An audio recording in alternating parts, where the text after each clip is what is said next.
ان کو زیادہ ڈیولپمنٹ دینے کی کوشش کی. کچھ ایشوز وہ تھے جس پہ مزید بہتری لانے کے لیے کوشش کی گئی. عدالتوں نے بھی کوشش کی, سیاسی حکومتوں نے بھی بہت کوشش کی, اور افواج کی طرف سے بھی, افواج پاکستان کی طرف سے بھی بڑی سنجیدہ کوششیں ہوئی. لیکن مسنگ پرسنز کا ایشو ہو, تو اس طرح کے کچھ ایشوز ہیں جو زیادہ برننگ ہیں. باقی بلوچستان کے اندر جو یہ ہے کہ جب وہاں پیسے کم جاتے ہیں, ڈیولپمنٹ کم ہوتی ہے, وہاں پہ جتنے پیسے جاتے ہیں پروپورشنیٹلی ان کے شیئر کے مطابق قومی وسائل سے, اگر وہاں نیچے ڈلیور نہیں ہوتے یا نیچے خرچ نہیں ہوتے, تو یہ بلوچستان کے لوگوں کو اپنی قیادت کا احتساب کرنا ہے. یہ وفاق نے یا کسی اور صوبے نے تو نہیں کرنا. اور یہ کہنا کہ وہاں جو قیادت بیٹھی ہے وہ نمائندہ قیادت نہیں ہے, تو یہ جو ہمارے کچھ ساتھی جو بڑے عرصے سے پارلیمان اور اسمبلیوں کے ممبر رہے ہیں, جو حکومتوں کے خلاف بولتے ہیں, جو اداروں کے بھی اپنی رائے رکھتے ہیں, ان کے خلاف بھی بات کرتے ہیں, وہ بھی تو اسی کا حصہ ہیں. کبھی ان کی حکومتیں ہوتی ہیں, کبھی ان کے ساتھیوں کی حکومتیں ہوتی ہیں, وہ حکومتوں کا حصہ رہے ہیں. اور اگر وہ نیچے جا کے کام نہیں ہوئے اور وہ پیسہ کہیں پوری طرح ڈلیور نیچے نہیں ہوا, تو اس کی ذمہ داری تو کسی کو لینی چاہیے. لیکن سر قمر الزمان قاہرہ صاحب, آپ نے بہت اچھی بات کی. میرا اگلا سوال یہی تھا. دیکھیں, اختر مینگل صاحب نے استعفیٰ دے دیا ابھی قومی اسمبلی سے, اور ان کا یہ بھی کہنا ہے کہ آج کل کی جو سیاست ہے وہ سیاست مثلا سننے پارلیمنٹ کے اوپر انہوں نے عدم اعتماد کرتے ہوئے کہا کہ جی ریئل ایشوز پہ بات کرنے نہیں دیا جاتا ہے. اہم ترین جو بلوچستان کی لیڈرشپ ہے یا سیاسی جماعتیں ہیں ان کو مین اسٹریم سیاست سے باہر کیا جا رہا ہے, اور ایسے لوگوں کو, جس کا آپ نے خود بھی ابھی اشارہ کیا, وہ کہتے ہیں کہ کٹ پتلی حکومت بنا دی جاتی ہے جس سے بلوچستان کے مسائل حل نہیں ہوں گے. تو جہاں آپ یہ سمجھتے ہیں سر کہ یہ, اور جب میں نے یہ سوال ان سے کیا کہ آپ بھی تو وزیر اعلیٰ رہے ہیں یہاں کے, اور آپ نے کیا کیا اس وقت جب کہ آپ اصل اساس ہیں, بیس ہے آپ کی حکومت کی یہاں پہ, اور آپ جیسے لوگوں کی, آپ کے والد بھی رہے, تو انہوں نے کہا دیکھ لیجئے ہماری حکومت کتنی تھی, مجھے تو 16 مہینے دیا گیا, جب ہم نے کام کرنا چاہا, بلوچستان کے مسائل حل کرنے چاہا, تو میرے والد صاحب کو بھی ہٹا دیا گیا, کم حکومت پہ مجھے بھی ہٹا دیا گیا. تو بلوچستان کے مین اسٹیک ہولڈرز کو مین اسٹریم سیاست سے اگر باہر کیا جائے گا, اختر مینگل صاحب لوگ یا بگٹی قبائل کے اہم ترین لوگ سیاست سے, یا مری یا دوسرے لوگ, تو کیا آپ سمجھتے ہیں سر بلوچستان کے مسئلے حل ہوں گے اور یہ جمہوریت اور سیاست کے لیے, ملک کے لیے بہتر ہوگا سر؟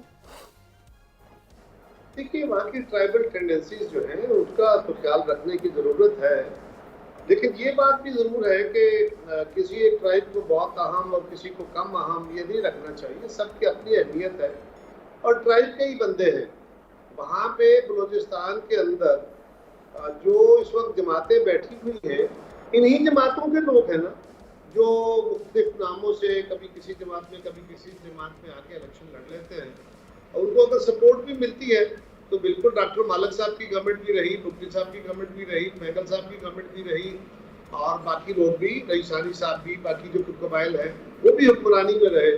تو یہ کہنا کہ جی وہاں بالکل ایسا ہوتا ہے, ہاں ان کے تحفظات کو ایڈریس کرنا چاہیے, لیکن وہاں پہ بہت حد تک یہ لوگ بھی حکمران رہے جو قومی سیاست میں ہیں, موجود ہیں. اور بلوچستان کا جو پشتون بیلٹ ہے وہاں سے بھی بہت سارے لوگ منتخب ہو کے آتے ہیں, جے یو آئی کے لوگ آتے ہیں, جے یو آئی کی بھی حکومت رہی ہے. ہمارے جو اچکزئی صاحب ہیں ان کی جماعت کے بھی لوگ وہاں سے الیکٹ ہوتے ہیں, صوبے میں بھی وہ گورنر بھی رہے ان کے بھائی صاحب. تو یہ کہنا کہ جی وہ سارا ہی ایسا ہے کہ ٹوٹل وہاں پہ کسی کی نمائندگی نہیں ہے, آپ ان لوگوں کو اپنا نمائندہ ہی نہ سمجھیں, میرا خیال ہے یہ بھی شاید غلطی والی. اچھا سر, آخری سوال ہے, پنجاب پہ آ جاتے ہیں. پنجاب پہ پاکستان پیپلز پارٹی کے بڑے تحفظات ہیں. بلاول بھٹو صاحب کا بھی کہنا ہے, آصف علی زرداری صاحب کا بھی کہنا ہے, ایز اے صدر وہ اسٹیٹمنٹ بھی دے رہے ہیں, اور گورنر پنجاب جو ہیں ان کا بار بار یہ اسٹیٹمنٹ دینا ہے کہ جو ریٹن ایگریمنٹ ہے پاکستان پیپلز پارٹی اور پی ایم ایل این کے درمیان اس پر امپلیمنٹ نہیں ہو رہا ہے. تو میرا سوال ہے کہ سر وہ ریٹن ایگریمنٹ ایسا کیا ہے پی ایم ایل این اور پیپلز پارٹی کے درمیان جو پنجاب کے اندر جو ہے وہ آپ کے